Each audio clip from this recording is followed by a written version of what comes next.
Passage 1. Salt is obtained from salt mines or by the evaporation of seawater. It became an essential commodity in former times as it could preserve food, in particular meat, meaning that people did not need to depend on seasonal variations. Areas which produced salt became centres of civilization. For example, what is thought to be the first city in Europe, Solnitsata, meaning salt works, had a salt mine more than 7,000 years ago. With the spread of civilization, salt became an important article of trade among peoples like the ancient Egyptians, the Greeks, and Romans. It was transported across deserts by camel, across seas by boat, and along specially built salt roads. In ancient Egypt, salt was so important that salted birds and fish were placed in tombs as food for the afterlife. The need for salt, and its scarcity, meant that at various times and in various places it was the cause of bitter warfare. For instance, the Venetians fought with the people of Genoa over it. Salt was used in rituals in warfare. One particular ritual involved salt being scattered over defeated cities as a symbolic gesture to prevent future plant growth. The Roman general Scipio ploughed over the city of Carthage with salt after he conquered it. Centuries later, during the American War of Independence, the British cut off the revolutionaries' shipments of salt to interfere with their ability to preserve food and threatening them with starvation, showing that salt has been used as a weapon of war too. A significant development was the introduction of a salt tax. These taxes were unpopular and sometimes the cause of civil unrest in countries such as China and India. In France, salt taxes were thought to have played a role in starting the French Revolution. Salt was also used as money. In the 13th century, Marco Polo reported that in Tibet, salt cakes stamped with images of the emperor were used as currency. In modern times, salt continues to be important in our lives. Salt is a necessary requirement in our diets. The human body cannot make salt, which our nerves and muscles need in order to function properly, although health professionals urge us to keep our intake of salt to no more than 5 grams a day. When shopping, it is good practice to look at packaging to check the amount of salt the food contains. Salt is found in some skincare creams and can be a thickening agent in shampoos, indicating that it is important for beauty and health too. Adding special salts to our bathwater is often recommended as an effective way to relax, while swimming in seawater is said to have health benefits. By far, the most extensive use of salt nowadays is in the production of chlorine in industry. Chlorine is a highly effective disinfectant and is an essential component in the manufacture of thousands of products used every day, including plastic, textiles, and paper. Salt is widely used as a cleaning agent for, among other things, stained metal, glassware, carpets, and clothing, and it is softer and cheaper than chemical cleaners. And we should all be on the lookout for non-chemical, eco-friendly products. In countries where temperatures can drop below freezing in winter, people rely on salt to keep roads safe and free of ice. In Scandinavia, approximately 500,000 tons of salt are used annually in de-icing. When scattered over frozen highways, it lowers the freezing temperature of ice and therefore melts it. However, we need to listen to critics who say salt damages vehicles.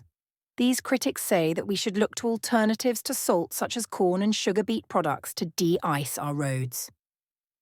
As in former times, salt is a huge source of income in many countries, with one of the largest salt mining operations in the world being the Kura salt mine in Pakistan.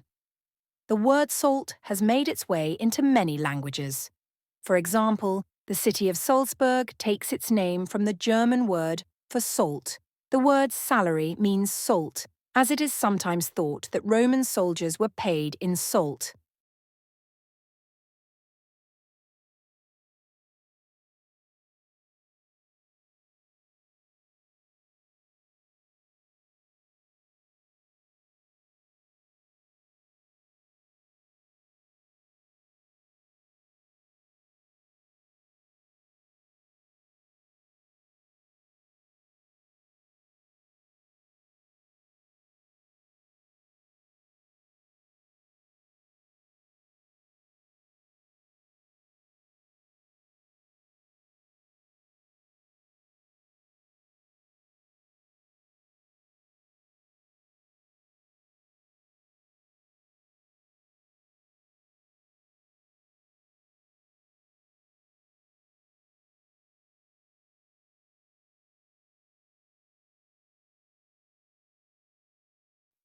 Passage 2. A summer job. When the long school summer holidays came round to satisfy my mother, I had to find a summer job. Naturally, I went to the doctor's wife as I had worked for her the previous summer, looking after her 3 little girls.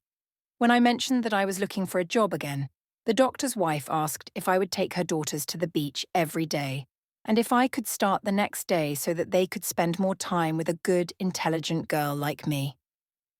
She called her daughters and they embraced me affectionately, eager for me to play with them. She informed me that she would give me a little more money than the previous year. I went home keen to tell my mother my good news, and my mood didn't change even when she said, as I knew she would, that I was lucky. Swimming and sitting in the sun wasn't a real job. Every day I took the little girls to the beach where the lazy sea shimmered under the scorching 10 sun. In a canvas bag, I brought all the 1,000 things that the children might need, along with the books that I would be reading in school the next year. They were small volumes that examined the world as it was, the present day, and the world as it ought to become. I went home exhausted every evening. The books resembled textbooks, but the writing was more interesting, even though it was more difficult to understand. I wasn't used to the intellectual demands of that sort of reading. And, of course, the girls required a lot of attention. One Sunday, I felt someone putting a hand over my eyes and a voice asked, "Guess who?" It was my friend Marisa. "You're so good at looking after those children," she said. "But me, I wasn't born with that gift." Pointing to the doctor's daughters who were playing a little distance away, I tried to reassure her. Sit with them for a while. Talk to them. Marisa laughed, but then, uneasily, she ventured to say a few words to the girls before beginning to talk to me again. I urged her to take care of the youngest daughter, Linda. Go on, let her play her favourite game, drinking from the water fountain or spraying the water by putting her thumb over it. Rather unwillingly, Marisa led Linda away, holding her hand. I watched as she lifted the child over the jet of water, letting her drink it or spray it. Seeing the fun, the 2 other sisters joined them as I sat on the beach in a place where I could keep an eye on all 4 and at the same time do some reading. When I looked up, I saw that something was wrong. Marisa was holding Linda, who was crying. Maybe Linda had leaned over too far. Maybe one of her sisters had pushed her. Certainly, she had escaped Marisa's reluctant grasp and hurt her chin on the edge of the basin. Her sisters were looking elsewhere with fake smiles, as if all this had nothing to do with them. Running over, I tore the child from Marisa's arms and tilted her head towards the jet of water to wash her face. There was a tiny, horizontal cut under her chin, which was in no way worthy of the commotion she was making. I'll lose the job with the doctor's wife, I thought, and my mother will be angry. Meanwhile, I ran for the beach attendant, who somehow got Linda to calm down by applying antiseptic lotion to the cut, and then sticking a small plaster over it. To put it simply, it was nothing serious. I bought ice cream for all 3 girls and went back to my place on the beach. Marisa had left. The doctor's wife didn't seem particularly upset by Linda's injury. However, when I asked if I should come the next day, at the customary time to pick up the girls, she said that her daughters had had too much swimming that summer and there was